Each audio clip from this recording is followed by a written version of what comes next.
오늘 헌신 예배를 드리는 우리 여전도회와 또 회원들과 우리 성도님들에게 또 하나님의 은혜가 가득하기를 축원합니다. 설교하기 전에 이 솔향기님이 쓴 당신의 그 섬김이라는 시가 있습니다. 이 시를 보면 나를 향한 당신의 마음이 아픔이라 여겼지만 내 눈으로 볼 수 있었던 아주 작은 것이었어요. 내가 볼 수 없었던 것, 주님을 향한 당신의 마음, 그 깊은 사랑의 섬김이 헛되지 않으리다. 이 세상 고락이 끝나고 주님의 나라에 이를 때에 당신의 행한 일로 그 상급이 크오리다. 당신의 그 섬김이 어찌 그리 아름다운지요. 세상의 온갖 유혹 모두 다 물리치고 주님을 향한 열정 이웃에게 베푸시니 그 사랑의 섬김에 내 마음 감동으로 젖어옵니다.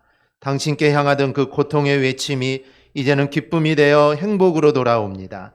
당신의 그 섬김이 향기로운 애물과 같아서 올해 장미향보다 더 진한 향기로 다가옵니다.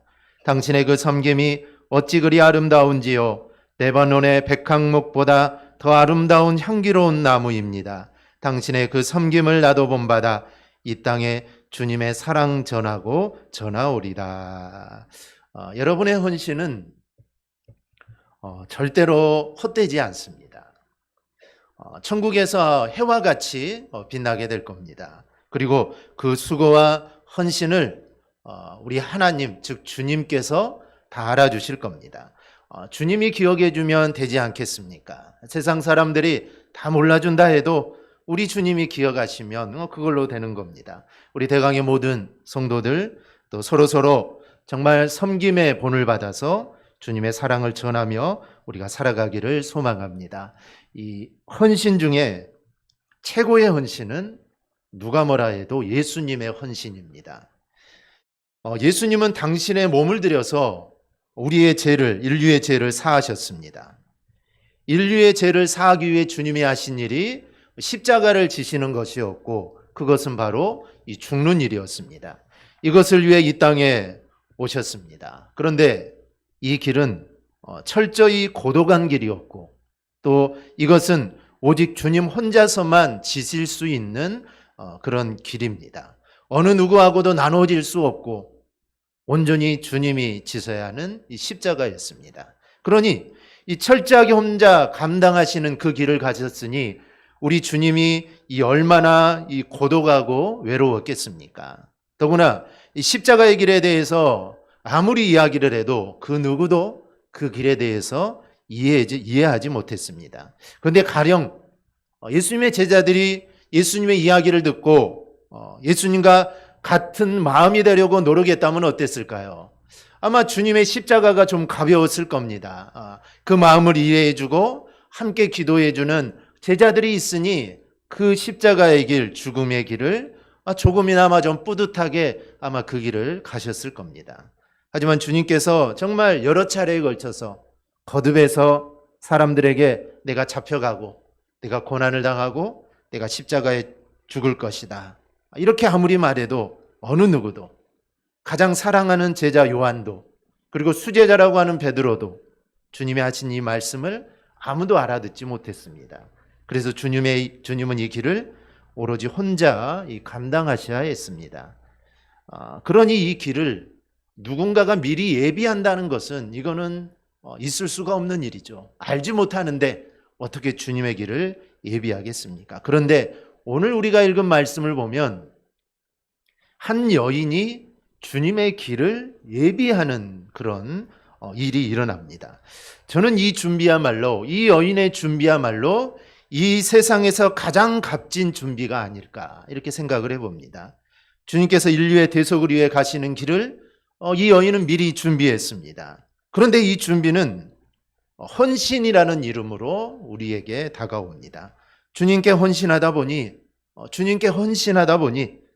이렇게 주님이 지시는 십자가 죽음에 대해서 미리 준비하는 일을 하게 되었던 것입니다. 이 여인은 예수님의 죽음을 준비한 게 아닙니다. 그런데 이 여인이 주님께 헌신했더니 그 사건이 주님의 죽으심을 준비하는 일로 되어버린 것입니다. 우리도 마찬가지입니다. 우리가 헌신하는 것이 결국에는 주님이 하시는 무언가에 대해서 준비하는 일이 될 것입니다. 그런 면에서 오늘 본문에 나타난 이 여인의 준비, 이 여인의 헌신에 대해서 우리가 함께 말씀을 나누려고 합니다. 첫째, 이 여인의 헌신은 이름 없는 헌신입니다. 우리는 이 여인이 누구인지 잘 압니다. 우리는 잘 알고 있습니다. 오늘 우리는 마태복음 26장을 읽었지만 이와 동일한 이야기가 이 마가복음, 요한복음에도 나옵니다. 그런데 성경을 보면 여인이 기름을 붓는 또 하나의 사건이 나옵니다. 성경에는 두 번의 예수님께 기름을 붓는 사건이 나오는데 누가복음 7장에 한 번 더 나옵니다. 그런데 이 사건은 누가복음의 이야기는 전혀 다른 인물에 대한 이야기입니다. 왜냐하면 배경 자체가 다릅니다. 여기는 갈릴리로 되어 있고 이야기도 예수님의 공생의 초기입니다. 그리고 끝맺음도 세 개의 본문과 다른 방향으로 끝을 맺습니다. 그런데 마태, 마가, 요한복음 이 나오는 이야기는 모두 이 베다니에서 있었던 이야기고 그리고 모두 동일하게 공생의 마지막 그 부분에 있었던 이야기입니다. 그리고 이 흘러가는 내용이나 끝맺음도 서로 일치합니다. 그래서 이 세 본문의 이야기는 같은 사건이고 누가복음의 이 기름 붓는 사건은 이 다른 사건으로 볼 수 있습니다. 그런데 요한복음 12장을 보면 이 사건의 주인공, 즉 향유를 부은 이 여인은 우리가 잘 아는 나사로, 마르다, 마리아 남매의 마리아라고 나오고 있습니다. 그러니 본문에서 누가 예수님께 향유를 부었는지 이거는 감춰진 일이 아닙니다. 더구나 나사로가 누굽니까? 주님이 그를 얼마나 사랑하셨으면 그가 죽었을 때 우리 주님이 눈물을 흘리셨지 않습니까? 그만큼 정말 사랑했던 이 가족이 이 나사로의 가정입니다. 그리고 죽은 나사로를 살려냅니다. 그리고 제자들 사이 이 삼남매는 이미 익히 알려진 인물들입니다. 그러니 오늘 베다니 시몬의 집, 곧 나사로의 집 근처에 있는 이 시몬의 집에서 일어난 일, 향유를 부은 이 여인이 나사로의 동생 이 마리아라는 것은 제자들이 다 알고 있는 사실입니다. 그런데 이런 사실을 요한은 알고 있었는데 마태와 마가는 몰랐을까요? 그러지는 않았을 겁니다. 같이 생활하고 함께 있었으니 당연히 요한도 이 여인의 이름이 마리아라는 것을 알고 있지만 오늘 본문에는 한 여자다라고 이렇게 말을 합니다. 그렇다면 우리는 요한이 이렇게 기록한 의도가 있다는 것을 알 수가 있습니다. 즉 의도를 가지고 마리아라고 밝히지 않고 한 여인이라고 밝힙니다. 그 의도는 자신이 하는 행동을 드러내려고 하지 않았다는 점을 우리가 생각해 볼 수 있습니다. 그래서 알면서도 굳이 이름을 밝히지 않고 한 여인이다라고 이렇게 말을 합니다. 하나님이 이렇게 기록하게 하신 영감을 주신 이유가 있습니다. 이것은 주님께 헌신하는데 아주 중요한 자세이기 때문입니다. 자신의 이름을 드러내지 않고 온전히 주님께 헌신하는 것이 우리의 참된 신앙의 이 자세입니다. 우리가 주님을 섬깁니다. 또 여러 가지 모양으로 우리가 헌신을 합니다. 그런데 우리가 생각해 봐야 할 점은 우리도 이름 없이 그렇게 하고 있느냐라는 것입니다. 오늘 이 여인과 같이 우리도 이름 없이 헌신하고 있는가? 우리가 찬송을 부르면서 수도 없이 이름 없이 빛도 없이 감사하며 섬기리다라고 우리가 고백을 합니다. 우리가 찬송은 이렇게 하지만 정작 자신의 이름이 드러나지 않으면 실망을 합니다. 어떤 경우에는 자신의 의견이 무시되었다고 시험에 들기도 합니다. 이름도 없이 빛도 없이 이렇게 섬긴다고 해놓고는 정작 자신의 이름이나 자신의 공적이 드러나지 않으면 견디지 못합니다. 우리는 많은 부분에서 주님을 섬긴다고 하면서 내 이름이 알려지기를 우리는 바라는 마음으로 우리가 주님을 섬깁니다. 그래서 주님은 구제에 대해서 이렇게 말씀하시죠. 오른손이 하는 것을 왼손이 모르게 하라. 그 당시는 구제를 어떻게 했을까요? 그 당시 구제는 나팔을 불면서 구제를 했습니다. 그래서 내가 구제하는 것을 다 압니다. 나팔을 불면서 구제하니 모를 사람이 어디가 있겠습니까? 그러나 저들은 이미 자신의 상을 다 받았습니다. 그래서 하나님 앞에 가서는 이 구제에 대한 상을 더 이상 받을 것이 없습니다. 그런 자들의 모습을 따를 게 아니라 너희는 은밀히 보시는 하나님 앞에서 헌신하라는 그런 의미로 오른손이 하는 일을 왼손이 모르게 하라라고 말씀하시는 겁니다. 여러분, 우리가 아무리 모르게 해도 결국 주님은 아십니다. 그리고 주님께서 반드시 갚아주십니다. 그게만 우리는 되는 겁니다. 우리가 정말 주님을 믿는 자인지를 아는 방법이 있습니다. 그것은 주님의 이름이 드러나기를 바라고, 그리고 내 이름이 가려지기를 내가 바라고 있는가, 아니면 이 반대의 우리가 그렇게 하고 있는가, 이걸 통해서 우리는 내가 주님을 정말 믿는 자인가를 확인할 수 있습니다. 우리가 말로는 주님의 이름이 드러나기를 바란다고 하지만 내 이름이 드러나기를 알게 모르게 바라고 있다면 이거는 주님을 믿는 것이 아니라 이거는 우리가 주님을 지금 이용하고 있는 것입니다. 즉 주님을 통해 내 이름을 드러내려고 하는 것이죠. 그러니 주님을 이용하고 있는 것입니다. 오늘 본문에 나온 이 여인은 자신의 이름이 드러나는 것을 전혀 생각하지 않았습니다. 그녀는 그냥 주님만 바라본 것입니다. 그냥 주님만 바라보니까 사실 자신의 이름 따위 이 아무짝에도 쓸모가 없는 것입니다. 내 이름이 드러나든 내 이름이 드러나지 않든 이거는 상관이 없습니다. 그래서 그녀는 그녀 자신이 해야 할 일이라고 여기고 향유를 깨뜨려 주님의 머리에 부은 겁니다. 우리도 이 여인처럼 우리의 이름에 신경을 쓸 필요가 없습니다. 내가 하는 섬김, 내가 하는 헌신, 아니면 내가 하는 봉사, 수고를 목사가 알아주지 않는다고, 또 성도들이 알아주지 않는다고, 내 이름을 불러주지 않는다고, 나를 칭찬해주지 않는다고 우리는 절대로 실망해서는 안 됩니다.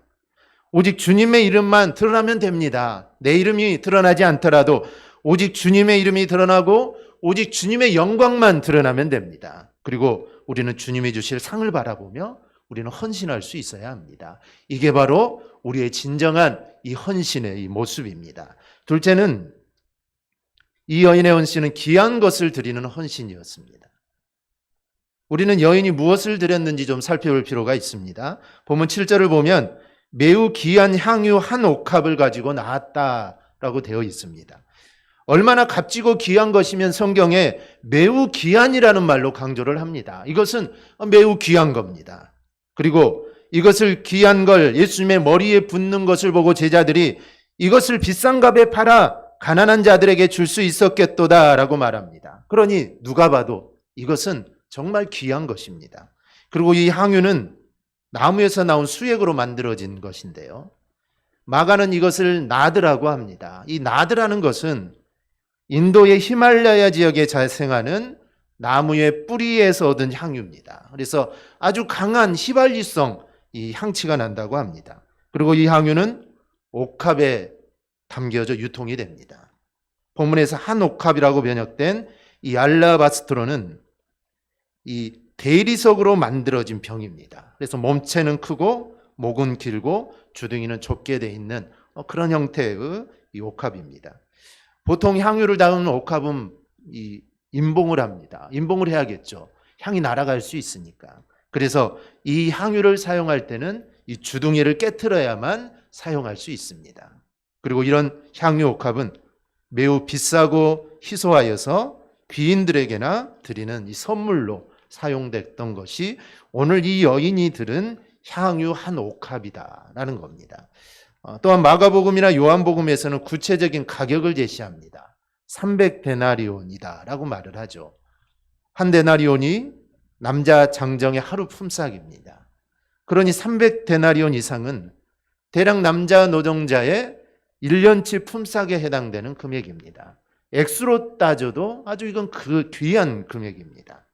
더구나 이 시대의 여인이 이 정도의 향유를 갖고 있다는 거, 이거는 쉬운 일이 아니죠. 아마 마리아 입장에서 본다면 이것은 평생 동안 모아놨던 재산일 겁니다. 아마 그녀가 가지고 있는 가장 귀한 걸 겁니다. 또한 그녀가 가진 아마 전부가 될 겁니다. 주님께 드린다는 것, 우리가 주님께 헌신한다는 것은 나의 가장 귀한 것을 드리는 것입니다. 즉 드려도 그만이고 안 드려도 그만이고 이런 것을 드리는 것은 헌신이라고 말하지 않습니다. 그리고 이건 역시 주님만을 바라보지 않고는 할 수 없는 일입니다. 이 여인은 주님을 바라봤기에 자신에게 가지고 있는 가장 귀한 것, 이게 아깝지 않았던 겁니다. 오히려 이 드리고자 하는 마음이 더 컸던 것입니다.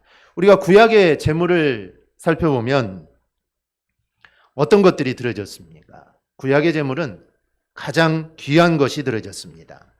제물로 사용하는 소나 양은 흠이 절대로 없어야 합니다. 그리고 내가 가난해서 비둘기를 드리더라도 그 비둘기도 흠이 없는 것이어야 합니다. 있어도 그만이고 없어도 그만인 걸 드리는 게 아니라 가장 귀한 것을 가장 정성껏 드리는 겁니다. 하루는 주님께서 성전에 앉아 사람들이 연보를 드리는 것을 보았습니다. 사람들은 각각 자기의 형편에 따라 하나님께 헌금을 합니다. 아마 액수로 따지자면 그 당시에 상류층이었던 이 바리새인들이나 아마 서기관들의 연보가 아마 다른 사람들보다 월등히 많았을 겁니다. 그런데 주님이 뭐라고 말씀합니까? 한 가난한 과부가 드린 그 연보를 보시더니 이 여인이 가장 많이 드렸다라고 말을 합니다. 그런데 그 액수가 2렙돈이었습니다. 쉽게 이야기하자면 동전 하나였습니다. 이 과부는 500원짜리 동전 하나를 하나님께 연보한 겁니다. 그런데 주님은 과부의 이 연보를 보시고 다른 사람들보다 가장 많이 드렸다고 합니다. 다른 사람들은 있는 것 중에 일부를 드렸지만 이 여인은 자신이 가지고 있는 생활비의 전부를 드렸기 때문입니다. 그렇다면 오늘 본문에 나온 이 여인의 드린 액수와 이 과부가 드린 액수, 금액에서 보면은 이거는 비교가 되지 않습니다. 비교가 할 수 없죠. 하지만 주님에게는 그것이 동일했습니다. 이 300데나리온에 팔리는 이 향유나 오늘 이 과부가 드리는 2렙돈이나 주님에게는 동일합니다. 그 이유는 이 여인 모두 가장 귀한 것을 드렸기 때문입니다. 자신에게 있어 가장 귀한 것을 드림으로 주님에 대해서 이 사랑하는 마음을 표현했던 것입니다. 그래서 주님은 이 300데나리온 드린 여인이나 아니면 2렙돈을 드린 이 여인이나 주님은 기뻐하셨던 겁니다. 그렇다면 우리가 주님께 어떻게 우리가 드리고 있습니까? 우리가 가장 귀한 것으로 주님께 드립니까? 아니면 우리가 필요를 따라 다 채운 후에 남는 것을 주님께 드립니까? 이거는 비단 물질뿐만 아니라 우리의 인생도 마찬가지입니다. CCM 가수인 한이가 부른 2렙돈이라는 찬양이 있습니다. 가사를 보면 나 가진 건 너무 작은 2렙돈, 너무 작아서 부끄러웠지만 내 전부를 하나님께 드릴 때 가장 크게 받으사 칭찬하시네. 작은 2렙돈 하나라도 주님 보시기엔 가장 값진 헌신, 작은 내 삶도 하나님이 원하시는 곳에 아름답게 쓰소서. 우리가 항상 주님께 나의 최선 그리고 나의 모든 것을 드리는지 우리는 늘 내 자신을 돌아봐야 합니다. 그것이 오늘 본문에 나오는 이 여인처럼 정말 300데나리온 이상에 해당하는 향유이든지 아니면 가난한 과부의 동전 한 입이든지 중요한 것은 그들의 이것이 모든 것이었다는 것입니다. 우리가 하나님 앞에 우리를 드릴 때 이런 모습이어야 합니다. 즉 가장 귀한 것을 드리는 모습, 그리고 그렇게 드리기 위해서 준비하는 모습이 될 때 우리 주님은 정말 기뻐하실 겁니다. 우리가 이렇게 드릴 때 오늘 CCM 가사처럼 하나님은 칭찬하시고 그리고 나의 인생을 하나님이 원하시는 곳에 반드시 사용하실 겁니다. 이 셋째는 이 여인의 헌신은 무엇을 도모한 게 아닌 순수한 헌신이었습니다. 이 여인의 헌신이 이름 없는 헌신이었고 또 이 여인의 헌신이 가장 귀한 것을 드리는 헌신이었던 이유가 뭘까요? 이 여인은 주님께로부터 무언가를 얻어내려고 헌신하지 않았다는 점입니다. 다른 말로 하면 이 여인의 헌신은 순수한 헌신이었습니다. 중요한 것은 이 여인은 자신이 무엇을 대단한 것을 했다는 그런 생각조차 없었습니다. 그런 생각을 가지고 헌신한 게 아니죠. 야, 내가 이 300데나리온에 되는 이 향유를 내가 주님의 머리에 부으면 야, 나는 정말 대단한 일을 한 여인이 되겠구나. 이 여인은 이런 생각이 있지 않았습니다. 우리는 무슨 일을 할 때 그 일의 가치를 이야기합니다. 그래서 이 일이 얼마나 가치 있는 일인지, 그리고 그 일을 내가 하고 있는 내가 얼마나 가치 있는 존재인가를 증명받고자 하는 그런 마음들이 있습니다. 이런 모습은 주님께 헌신할 때도 나타납니다. 내가 하는 일은 중요한 일이고 그러면 주님이 알아주신 일이라고 생각을 하고 죽도록 충성을 합니다. 만약 그렇다면 이거는 자신의 이름을 드러내고자 도모하는 것입니다. 그런데 우리는 그런 모습을 이 사명이라는 단어를 붙어가며 사용합니다. 그리고 열심히 그 일에 우리가 헌신을 합니다. 하지만 대부분의 사람들의 상급은 이제 거기에서 끝입니다. 이미 자신의 이름과 업적이 드러났기 때문입니다. 하나님 앞에서는 더 이상 기억할 게 없는 것입니다. 오늘 본문에 나오는 이 여인은 그런 거창한 의도 같은 게 이 여인은 전혀 없었습니다. 심지어 자신이 가지고 있는 것, 지금 가장 귀한 것을 가지고 나왔지만 그런 의식조차도 없었습니다. 그는 단지 오늘 식사 자리에 나온 이 예수님은 당연히 존경받아야 할 분이다 라는 그런 의미로 머리에 기름을 부은 것입니다. 이 당시 식사 자리에는 손님에 대한 존경의 의무로 집 주인이 손님의 머리에 기름을 발랐습니다. 이 식사 자리의 주인공 이 문둥병자 시몬이 그런 일을 했는지 안 했는지는 드러나지 않습니다. 그런데 예수님을 초청하고 예수를 존경하고 그 자리를 마련했기 때문에 아마 예수님의 머리에 기름을 발랐을 겁니다. 그런데 마리아는 마음에 지금 예수님이 자신과 같은 공간에 있는 것으로만 이게 너무 감사했습니다. 그래서 자기가 집주인은 아니지만 자신을 찾아오신 주님에 대해서 내가 주님을 정말 존경한다라는 그 마음의 표시로 향유를 부었던 것입니다. 어찌 보면 당시 관습대로 주님에게 존경을 표시한 겁니다. 아주 순수한 마음으로 주님께 표현한 것이죠. 그런데 놀랍게도 이렇게 아무런 의식 없이 정말 내가 주님을 존경해야 되고 내가 주님을 높여야 된다는 생각으로 이 향유를 부은 이 여인에 대해서 주님은 이렇게 말씀합니다. 12절 13절입니다. 이 여자가 내 몸에 이 향유를 부은 것은 내 장례를 위하여 함이니라. 내가 진실로 너희에게 이르노니 온 천하에 어디서든지 이 복음이 전파되는 곳에서는 이 여자가 행한 일도 말하여 그를 기억하리라. 정말 역설적이게도 아무 생각 없이 그냥 예수님을 사랑하는 마음으로 예수님을 존경하는 마음으로 향유를 부은 일이 자신도 생각하지 못한 일, 즉 주님이 이 땅 위에서 하시는 가장 중요한 일을 준비하는 것이 되어버렸던 것입니다. 우리의 준비나 헌신도 이래야 합니다. 자신이 무엇을 한다고 생각을 의도적으로 할 필요가 없습니다. 가장 성도다운 모습으로 정말 내가 주님을 사랑하기에 내가 할 수 있는 일들을 내가 해나가면 됩니다. 그것이 교회를 위하여 무엇을 내가 지금 하고 있다 이런 생각도 할 필요가 없습니다. 그냥 순수하게 우리가 주님을 사랑하는 마음으로 우리가 헌신하고 우리가 봉사하면 됩니다. 만약 그렇게 한다면 우리는 하나님 앞에 가서 놀라게 될 것입니다. 하나님께서 우리가 전혀 생각하지 못한 일들을 말씀하시면서 나는 생각도 해보지 않았는데 우리 주님이 말씀하시면서 야 네가 그때 이 일을 잘 준비했다. 야 정말 고맙다라고 주님이 우리를 칭찬해 주실 겁니다. 그러면 우리의 마음이 얼마나 기쁘겠습니까? 내가 생각하지도 못했는데 내가 생각한 일도 아닌데 칭찬을 들으면 얼마나 기쁘겠습니까? 우리가 아이들에게도 정말 가끔씩 용돈을 생각지도 못할 때 용돈을 주면 아이들이 얼마나 좋아하겠습니까? 마찬가지입니다. 우리가 하나님 앞에 갔는데 나는 그런 생각도 하지 않았는데 그냥 하나님을 사랑하는 마음으로 내가 주님께 헌신해야겠다는 마음으로 그냥 헌신한 것뿐인데 주님이 기억하시고 칭찬해 주시니 이 얼마나 기쁘고 이 감사한 일입니까? 물론 우리는 그마저도 바라는 마음을 가질 필요는 없습니다. 그냥 우리는 순수하게 정말 주님을 사랑하는 마음으로 자신이 할 일을 하기만 하면 됩니다. 그러면 가장 값지고 귀한 일을 준비하는 일이 되는 것입니다. 하나님의 역사는 그렇게 이루어져 갑니다. 하나님의 역사는 정말 내가 어떤 걸 해야겠다. 내가 꼭 이걸 이루어야겠다. 내가 이걸 함으로 이게 되겠다.